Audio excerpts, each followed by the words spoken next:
David Schwartz says that they should have paid more attention to smart contracts earlier. What are the plans for Ripple XRP, the XRP ledger, and smart contract features in the future? We're going to talk about that. I'm going to give you a full report and update.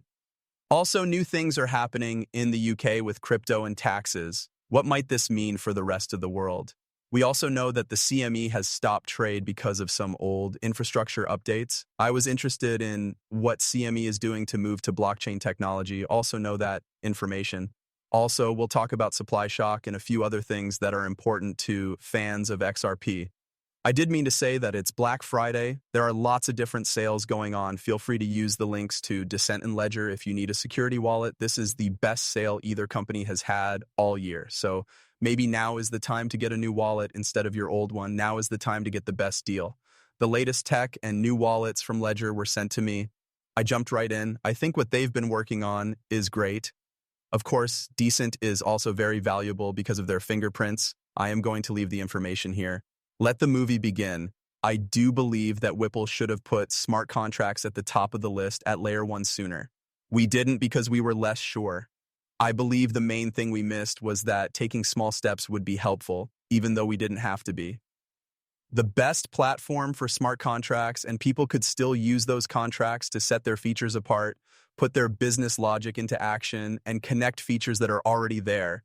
AMMs are great, but they're not as great if they're not linked to anything else. For developers who want to work in the XRP ledger space right now, it's very hard to get their features accepted by amendments, or they have to build the features themselves, which is also very hard. It would be nice to be able to connect things with business logic and separate functions. And it has to be something that a lot of people want, or they can only make wallets and user interfaces. That being said, wallets and user interfaces are useful, but they're not enough to make a business. And being able to tell your real financial goods apart on chain makes it a much better experience and a better base for them to grow on. Actually, I do break down a lot of news and information, and some of it is based on facts, and some is mostly opinion. That's the conspiracy side of my brain. However, the question that keeps coming up for me is whether or not Ripple didn't want to focus on smart contract features at first. This is because they weren't targeting the XRP ledger or XRP at retail users like developers, traders, and so on. They really tried to get through. For organizations, you should think about it, right? How can you make sure that no one sees your chain? In that case, don't have smart contracts and don't let coders come in and build. This is just a thought in my head, but I felt like sharing it with you. Please tell me what you think. Why did they wait so long? Was it just not important? Was there something else out there? Tell me. Okay, and just so you know, the rollout of smart contracts on the XRP ledger is moving very quickly forward right now.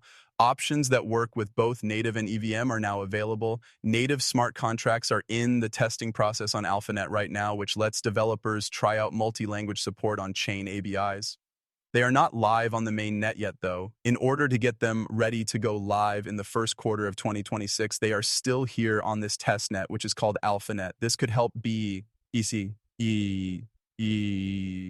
ring in a lot of different things. Think about all the Ethereum-based projects that are built out. Some of them are huge projects, and some of them were taken down at the end of last season. Now, I want to understand better. This is stopping CME's infrastructure. They said it was because the computers were getting too hot, right? These computers are going to blow up, so we're going to turn it off. That method doesn't work, does it? So make an excuse or don't make an excuse. For example, they might be stopping trading on some of this stuff because the computers are getting too hot, but there could be a real problem. It's not like we don't know, but both of those cases are bad. So you start to wonder what CME Group is doing to make its systems better. Today, CME Group is not replacing its core clearinghouse with on-chain settlement. Instead, it is testing blockchain-based tokenization and payment lines along with its current infrastructure. All right, let's begin. CME trades are first processed, then cleared and paid by the CCP that is owned by the CME Group. However, the DTCC is more involved with the cash money market and offers cross-margining than being the major clearinghouse for the CME. The CME clearing made me wonder if the DTCC had anything to do with it. That's why it's giving it to me. But when it comes to CME on blockchain settlement, the CME Group is working with Google's Cloud Universal Ledger. This is a permission-distributed ledger that can tokenize assets and support bulk payments for things like fee payments and collateral margin settlement. The project is currently in a pilot phase, and players in the market will be tested. Tokenized services related to this could be launched around 2026. There are many things going on in 2026 you can see. I think 2026 will be a memorable year for people who own XRP. 2025, we had Thanksgiving with some friends yesterday. My friend was telling me all of this while working at a job that makes him very stressed out. I asked, "So what are your plans? What are you going to do?" He says, "Oh, I have some stock market and this and that." He told me he had money in the stock market. It's been there for 5 years and hasn't changed anything. And I thought, okay, well, he wasn't crypto last year, but he did some and then he got out. So I asked, "Do you have any XRP? What do you mean by plan? Anything for Solana, no XRP?" I told him, "Dude, what are you doing? The money in the account has gone up and down, but it hasn't grown. It's not there. You have money, so why not use it? It feels like time is running out." And during that about 30-minute chat, we had a serious talk. He bought XRP, that's all. You should sit down next to me. As promised, I will tell you everything you need to know.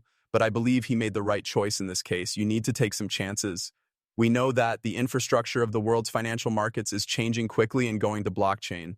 At the top of this rock, there are only a certain number of important people. Okay, you'll see Coinbase, Solana, Circle, and Ripple, along with a number of other businesses such as Stellar and others. However, those are the new building blocks. That's the risk. I mean, what are your plans for retirement if you don't have any of those things? Are you going to keep working until you're 70 or 60?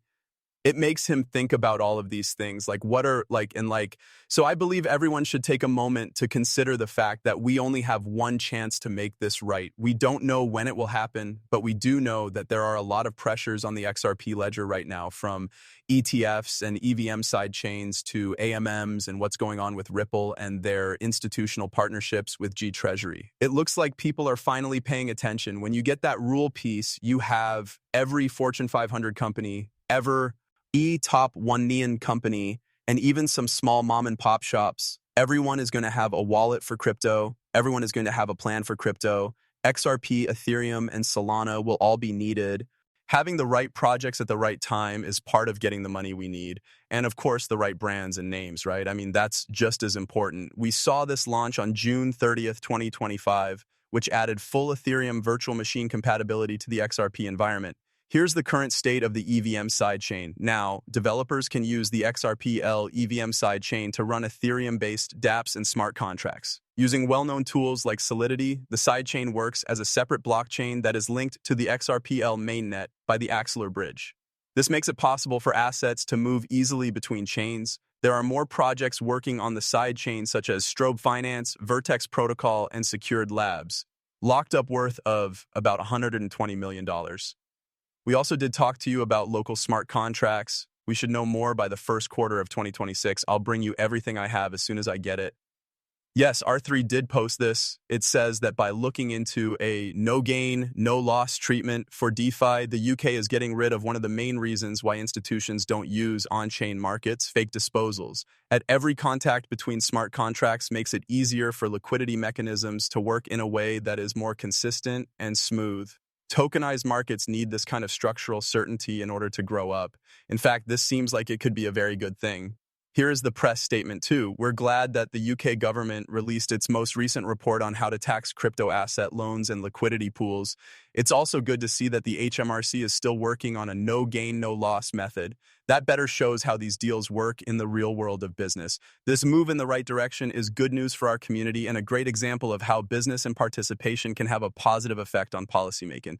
The government issued its first call for evidence in 2022, followed by a consultation in 2023. Crypto UK and our members have repeatedly emphasized the need for a tax framework that is practical, foreseeable, and in line with how these arrangements actually work. The government's own summary shows that all stakeholders agreed with the review and wanted rules that would reduce unfair administrative burdens, reflect economic reality, and be adaptable enough to adapt to changing markets. We are proud to have been a part of this process along with other leading organizations and all that jazz. As you can see, this is important because it sets up a legal basis for every country that is introducing crypto adoption laws. That needs to be paired with a good tax plan, right? Because if some things don't make sense, people won't come to that country, build things, and use them. You really enjoy seeing this. As we go along, I'll let you know what's going on. Why does this matter for XRP in particular? XRP and the XRP ledger can host DeFi-like frameworks, liquidity pools, lending, and tokenized money markets, and RLUSD, among other things. People and businesses in the UK can do more with XRP